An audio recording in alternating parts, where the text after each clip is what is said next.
menjagaku senantiasa, biar hidupku membawa kemuliaan bagimu, karena dirimu dan kemurahanmu telah bertata di hatiku, yang ku puja hanya dirimu satu, yang selalu setia menopang, menjagaku senantiasa, biar hidupku membawa kemuliaan bagimu, karena dirimu dan kemurahanmu telah bertata di hati, yang ku puja hanya dirimu satu,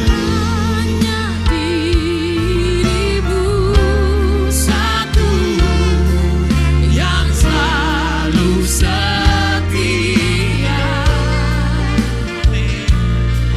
menopang dan menjagaku senantiasa, biar hidupku membawa kemuliaan bagimu, karena dirimu dan kemurahanmu telah bertata di hatiku. Kita serahkan buat Tuhan, yang ku puja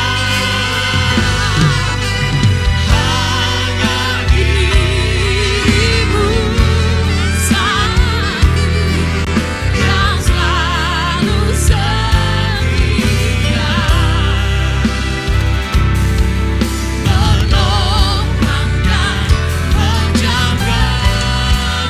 menjagaku senantiasa, biar hidupku membawa kemuliaan bagimu, karena dirimu dan kemurahanmu telah bertata di hatiku, karena dirimu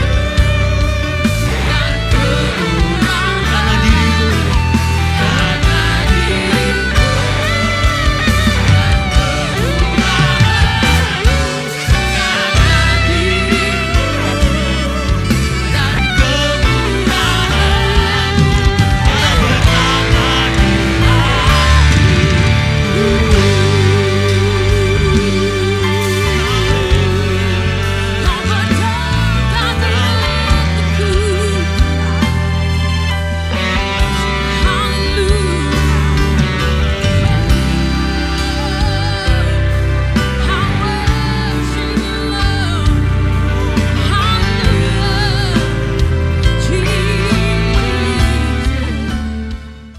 Shalom saudara semuanya, mari kita tunduk kepala, kita berdoa.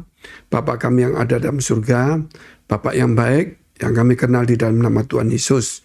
Terima kasih atas hari ini, di mana kami boleh memberikan telinga kami, hati kami seperti Maria yang duduk diam di bawah kaki Tuhan. Kiranya Engkau memberkati segala pekerjaan, tangan kami, bahkan rumah tangga, keluarga kami, anak kami semuanya. Terima kasih Tuhan, Engkau mengangkat segala beban, persoalan, kesedihan kami. Engkau berikan Roh-Mu yang kudus untuk menghibur kami. Bahkan dalam segala pergumulan kami, kiranya Tuhan Engkau menolong, menyertai dan memberkati setiap pergumulan kami. Bahkan jikalau di antara kami ada yang sakit, Tuhan, tolong Kau ampuni segala dosa salah kami dan sembuhkan dan pulihkan kami. Di dalam nama Tuhan Yesus, kami sudah mengucap syukur dan berdoa. Haleluya. Amin. Puji Tuhan, kalau kita melihat sifat yang dikehendaki Tuhan kepada seseorang selain kesucian atau kekudusan, tentunya juga ada beberapa hal. Namun yang lebih menonjol dari beberapa hal itu, selain kekudusan, itu adalah kesetiaan. Jikalau kita bicara setia, itu tidak berbicara tentang waktu, yaitu waktunya sampai tua. Kita tetap di gereja, sampai tua kita sebagai istri, sampai tua kita sebagai mama.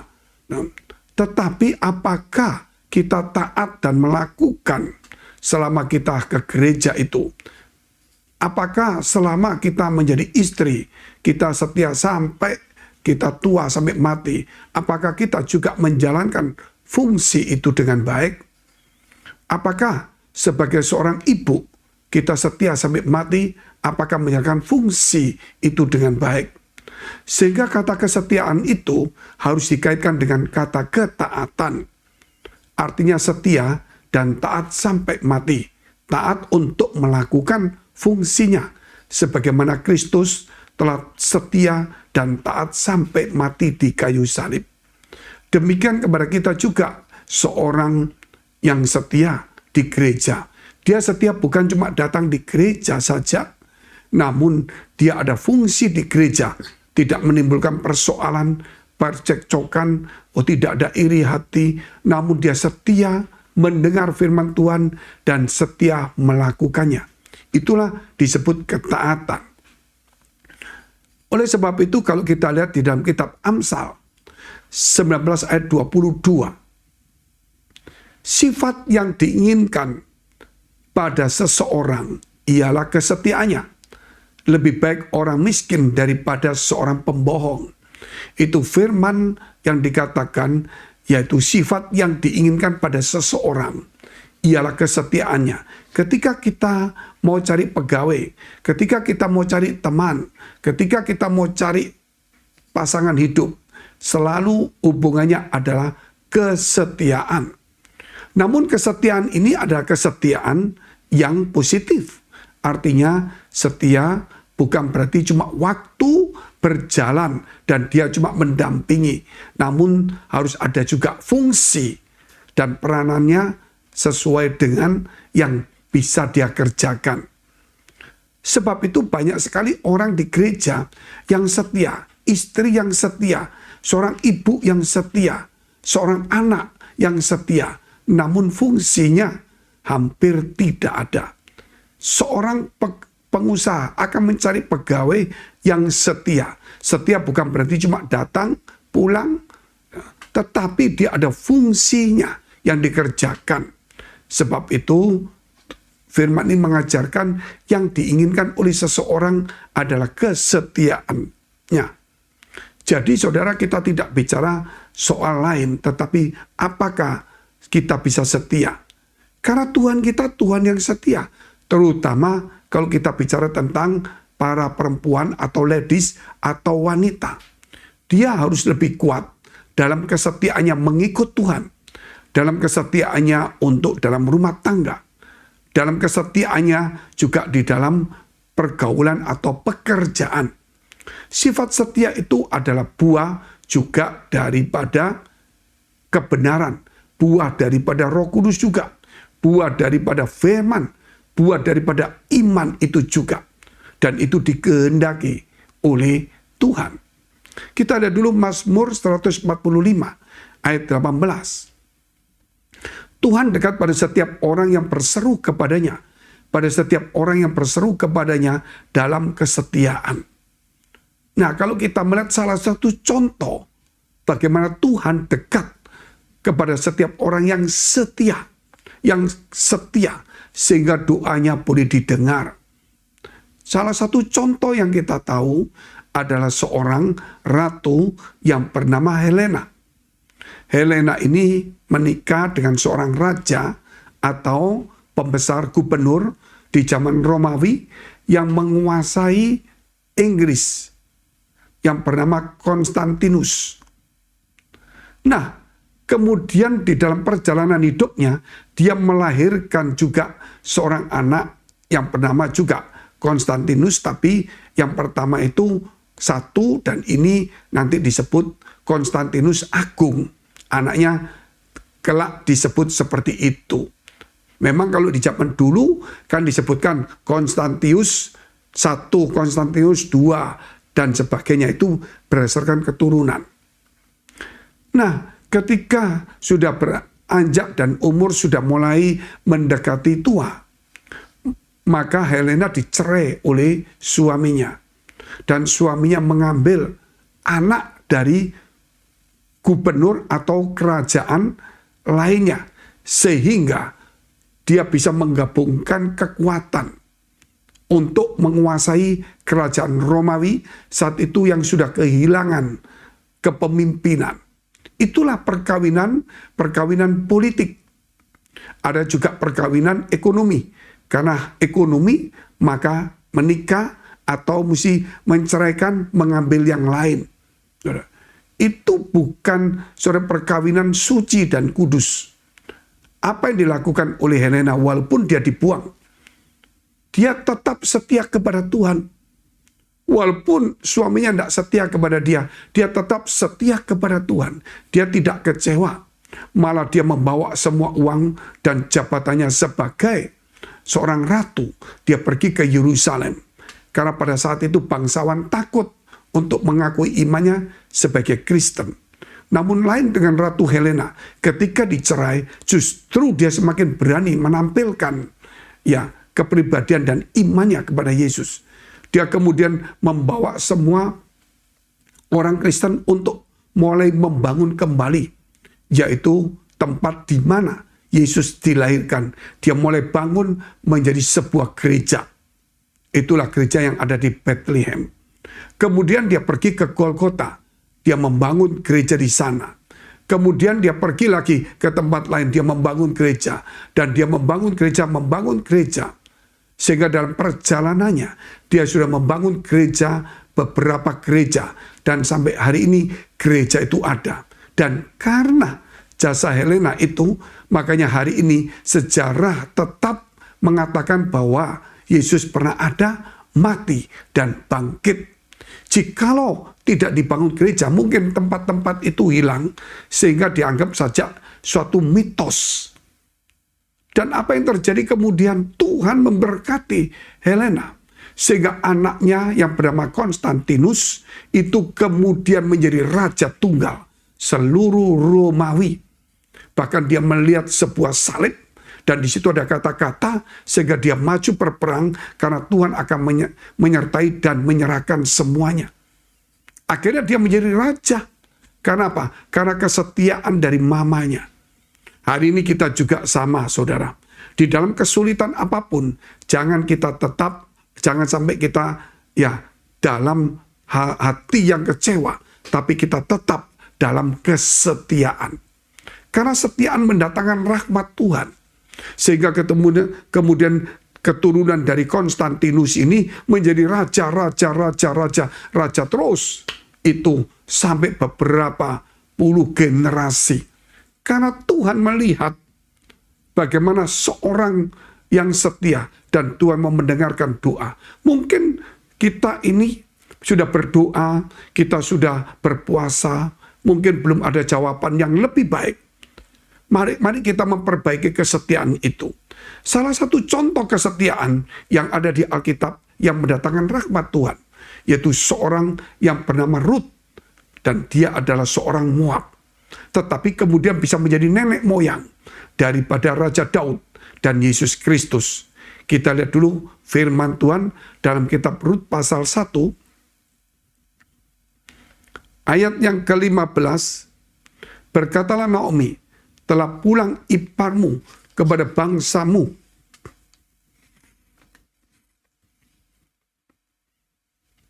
Dan kepada para allahnya, pulanglah mengikuti iparmu itu.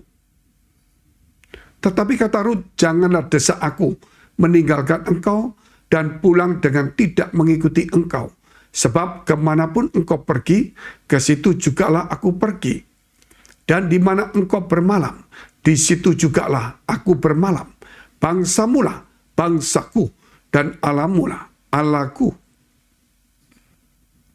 Di mana engkau mati, aku mati di sana, dan di sanalah aku dikuburkan. Beginilah kiranya Tuhan menghukum aku, bahkan lebih lagi daripada itu, jikalau sesuatu apapun memisahkan aku dari engkau selain daripada maut. Kisah Rut ini kisah yang luar biasa, yaitu seorang yang bernama Naomi yang tinggal di Bethlehem, meninggalkan Bethlehem dengan suaminya dan kedua anak laki-lakinya. Namun dia ketika pergi ke negeri Moab, dia kemudian menikahkan dua anaknya dengan orang Moab. Yang satu dengan Orpa, yang satu dengan Rut. Namun apa yang terjadi? Yaitu suaminya meninggal, kedua anak laki-lakinya meninggal tanpa memberikan keturunan. Sehingga dia mau kembali ke Bethlehem karena dia telah mendengar bahwa Tuhan telah memulihkan keadaan Bethlehem dari kelaparan, itu telah dipulihkan. Dan kemudian dalam perjalanan pulang, Orpa dan Rut ikut mengikuti Naomi. Namun kemudian Naomi meminta mereka untuk pergi meninggalkannya. Dan Orpa menangis keras, sedih, lalu meninggalkannya. Ketika Naomi melihat Rut dan dia mulai berkata untuk meninggalkan seperti Orpa itu. Namun Rut tidak mau meninggalkan. Bahkan dia berkata, bangsamu bangsaku, Allahmu Allahku, di mana engkau mati di situ aku dibaringkan juga. Ini saudara bicara kesetiaan bukan hanya kepada suami. Karena suaminya sudah menikah, dia sudah meninggal juga. Dan sebenarnya dia bisa untuk menikah kembali karena suaminya meninggal. Sebab di dalam orang-orang kepercayaan yang beriman di zaman dulu dan zaman sekarang, mereka lebih mengutamakan, saudara, yaitu tidak boleh bercerai. Tetapi kalau suami atau istri meninggal, mereka boleh menikah. Tapi siapa yang bercerai, ya, maka di situ firman Tuhan mengatakan hendaknya tidak menikah. Karena jika menikah dianggap itu berzina, saudara. Tapi itu firman yang mengatakan demikian, saudara. Namun sekarang dunia sudah campur aduk. Siapa yang mau setia memegang firman Tuhan? Siapa mau setia memegang firman Tuhan? Walaupun dunia sudah menganggap itu tidak laku. Tapi kalau kita tetap setia memegangnya, saya yakin berkat Tuhan, rahmat Tuhan akan datang dalam kehidupan kita. Sehingga anak-anak cucu kita akan mewarisi negeri. Demikian yang terjadi kepada Rut.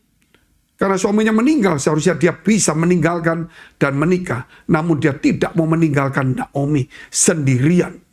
Rasa setianya kepada suaminya. Ketika suaminya meninggal dan kemudian dia lihat mamanya sendiri, dia itu tetap setia. Seakan-akan dia menggantikan sebagai anak itu sendiri. Inilah harga sebuah kesetiaan. Padahal dia masih muda, masih cantik, tentunya bisa untuk menikah dengan yang lain. Tetapi dia tidak. Dia ingin, saudara, bahwa untuk mentaati, kesetiaannya dijaga. Itulah sebenarnya yang berlaku pada zaman sekarang. Karena kesetiaan ini sudah mulai hilang. Seorang di gereja, seorang melayani, seorang pemimpin, seorang suami atau istri, dan seorang pekerja sudah hilang rasa kesetiaan itu. Oleh sebab itu, apa yang terjadi kepada Rut? Maka dia ikut Naomi kembali ke Bethlehem. Dan kemudian kisah itu luar biasa. Dan di akhir cerita itu, Rut kemudian berjumpa dengan Boaz. Boaz itu seorang yang cukup umur, belum menikah sama sekali. Dia tuan tanah, cukup kaya. Termasuk salah satu yang punya hubungan darah dengan Naomi. Sehingga dialah bisa salah satunya yang menebus Rut untuk dinikahi. Selain ada satu lagi yang lebih berwenang. Namun yang satu yang lebih berwenang melepaskan haknya, tidak mau menikahi Rut. Tetapi kemudian Boas itu mengambil. Dan Boas heran melihat Rut itu. Karena Rut itu tidak mencari orang muda, tidak mencari orang gagah, tapi mencari orang yang bijaksana. Sehingga akhirnya Boas mengambil Rut dan kemudian mereka menikah. Kita lihat dulu di dalam kitab Rut pasal 4 ayat yang ke-13.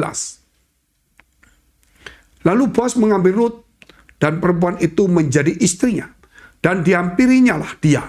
Maka atas karunia Tuhan perempuan itu mengandung, lalu melahirkan seorang anak laki-laki. Nah, inilah kemudian saudara, Rut melahirkan anak laki-laki. Dan itu sama dengan juga anaknya daripada cucunya daripada Naomi. Karena Rut sudah memposisikan dirinya sebagai seorang anak. Kita lihat dulu ayat 21 dan 22. Salmon memperanakan Boas. Boas ini yang kemudian menikah dengan Rut. Boas memperanakan Obed. Ketika menikah dengan Rut, dia memperanakan Obed. Dan Obed ini memperanakan Isai. Dan Isai memperanakan Daud.